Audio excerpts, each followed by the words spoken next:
Hey, what's going on, Hot Ones fans? This is Sean Evans checking back in from the Museum of Curiosity. Season 9, it's in the books, and you know what time it is. It is time to answer your hard-hitting Season 9 fan questions.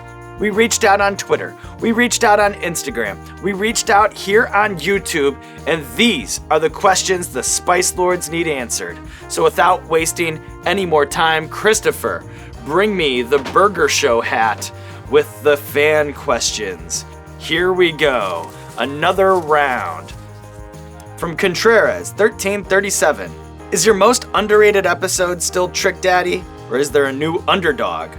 Well, Trick Daddy is forever and always the most underrated episode of Hot Ones, but in the spirit of this question, here it is, my definitive list of the top 10 most underrated Hot Ones episodes ever. In no particular order, and my only criteria is that they have below 3 million views. So here it is, top 10 most underrated. First, Alexa Chung, Desus and Mero, Artie Lang, Henry Rollins, Tom Arnold, Danny Brown, Joe Budden, Nori, Redman, and with my last spot, Keke Palmer. Keke Palmer, that's the below 3 million most underrated episodes club. Love those episodes. Watch them. Let's get those views up. All right, next. What has been your favorite place to travel for an interview? Love it whenever we get a chance to go to London. A few years ago, the Hot Ones team went out to London in like 3 days. We shot with Charlie Sloth, Ricky Gervais, Russell Brand, and it really galvanized us as a team. And then this season, we got a chance to go back and shoot with Idris Elba, which was obviously a super fun experience. So to answer your question, London. Whenever I get a chance to go to London, I love it. All right, into the hat we go. More questions. Please, no more pseudo-famous rappers who will only be relevant for a few months. All right, happy to address this. It seems that Whogate, they've joined forces with Haterville. And, you can't police the internet, I understand that. But, we're about to go into season 10, and I can't bite my lip forever.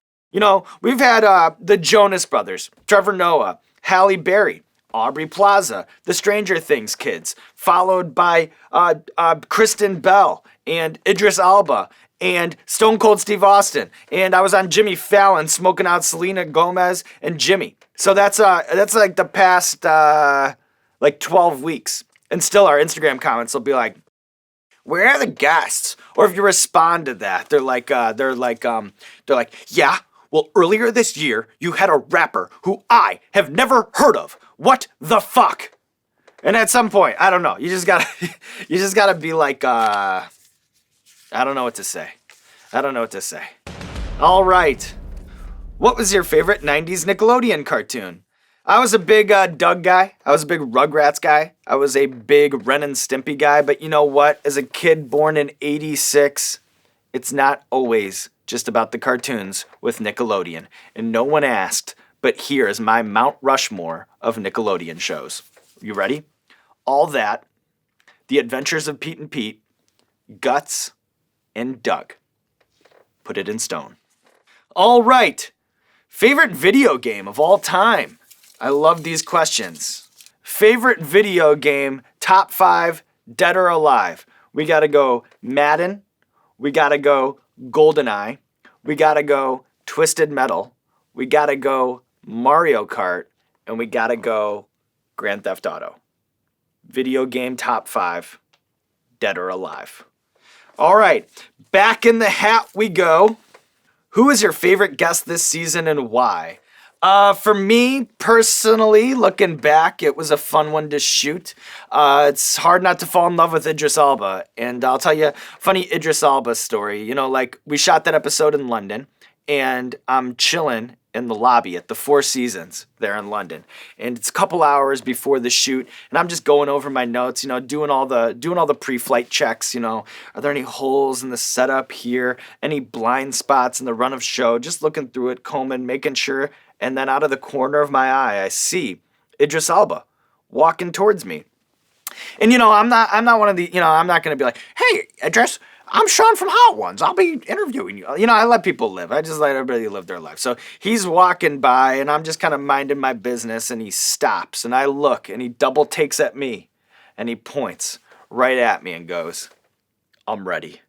And that's when I knew it would be a great shoot. And it was so much fun. Hot Ones, it's always its best when like we have a guest who's into a bunch of different little things. And then with every wing, we're taking a layer off of that onion. He was just shoulders relaxed. Like one of the interviews that we're probably most proud of, not just this season, but in the history of the show.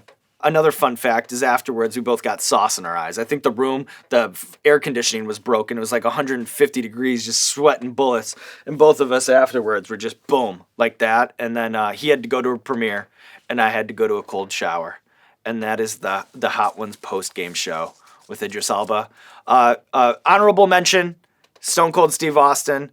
He was a lot of fun when he was in here. It's a lot of fun whenever that guy's around. So Stone Cold and Idris, those are my two favorite. All right, if for some reason you were not able to do the interview yourself, which previous guest would you like to come in as a guest host? That's a great question off the top of my head. Bert Kreischer could probably come in cold off the street and hold down the fort here at Hot Ones. Trevor Noah would be a great host, but my opinion on the matter does not really matter. Chris Schoenberger, which former guest would you give a formal offer to replace me? Alexa Chung. Honestly, would be a better host than you. Okay. Let's say through some YouTube nonsense, your channel gets deleted and you can't do it anymore. What do you do? Well, if that's the case, you know what I think I do? I think I move back to Chicago and I try to get one of those daily morning shows, like one of those 10 a.m. Windy City Live shows, and I'm just sipping out of a coffee mug and reading the headlines and wearing a stupid suit and just kind of putting it on cruise control. That's what I would love to do. And if not that, Campus Cop. Campus Cop. All right, getting towards the bottom of the bucket here. Why do you have the Detroit Hellfire rated at 65,000 Scoville, but according to the bottle, it ranges from 100,000 to 300,000? This is a great question and funny story. It's a question that was brought to us by the Detroit Free Press as they were fact-checking an article. They called us up and they said, hey, we're doing this article. The bottle says 100 to 300. Your show says 65. What's the deal? And we investigated it further, and it turns out we fucked up. That's what happens, is we fucked it up. Sometimes we fuck it up. Sometimes we fuck it up. And then our rule on fuck ups is if we fucked it up, you gotta just ride that fuck up out. Most productions, they would try to fix their fuck ups. This, we rock with them, baby. All right, Sean, imagine you have 3 interviews set up in one day. You're getting scorched on Hot Ones, you're getting drunk with Nori on Drink Champs, and you're getting high with Snoop on GGN. What order do you do the interviews? That question is from Destroy, and it's the best fan question I've ever been asked. And it's a good question. Let me think this through. All right. So I think the way you do it is this. I think you start on Drink Champs. Loosen you up for Hot Ones. Then you go to Hot Ones, sober you up a little bit, and then you smoke it all down on GGN with Snoop. I think that's the only way to go. I'm doing the math. All right, one more question. Did you expect this show to grow as big as the show has? And what are your plans for the future if given an unlimited budget? All right, that's a great question. And we ask people who've made the transition from web to TV all the time, whether it's the girls from Broad City, whether it's Issa Rae. All right, wow, now you've got a bag and you can do different things. Like, what did you do differently? And for us, we think about that sometimes. I don't know. You know what? The occasional first class flight, for crying out loud. Listen, this is an email. Chris, give me my phone. Chris is back. This is an email I sent earlier today. From row 26, seat B. I sent this question earlier. Subject line is mint or bust. And then the body of my email is, not coming back to NYC on that red eye unless my seat reclines into a twin bed. That's what I said. So that would be nice. I'm bouncing around all over the country, even outside of the country, getting my passport stamped, and I'm doing it all from the seat right before the head, catching wafts of whatever comes out of there while I'm squeezed with my elbows inside of my knees. All right, that's no fun. But to answer your question, for real, I don't think you could put money into Hot Ones and make the show better. I think, we need this stripped down set because we have to travel all over the place to do this show. So I don't think if we, and here's the other thing too. This pushes us creatively. When we have no budget, when we're still on a shoestring, it pushes us creatively. And then ultimately, we can just focus on the guest and on the interview and not on the bells and whistles or whatever. So to answer your question, they could give us more money. I don't even know what we'd do with it. Nothing. It wouldn't make the show better. We'd say thank you, and we'd seal back the suitcase, and we'd push it back across the conference table and say, no, thank you. All right. Well, there you have it. The hat, it's empty.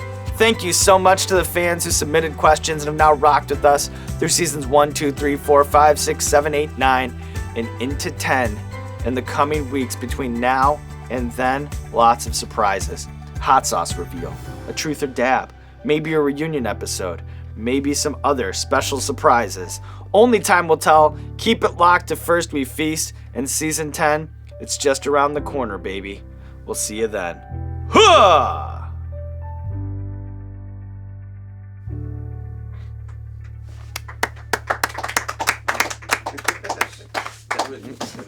Thank you.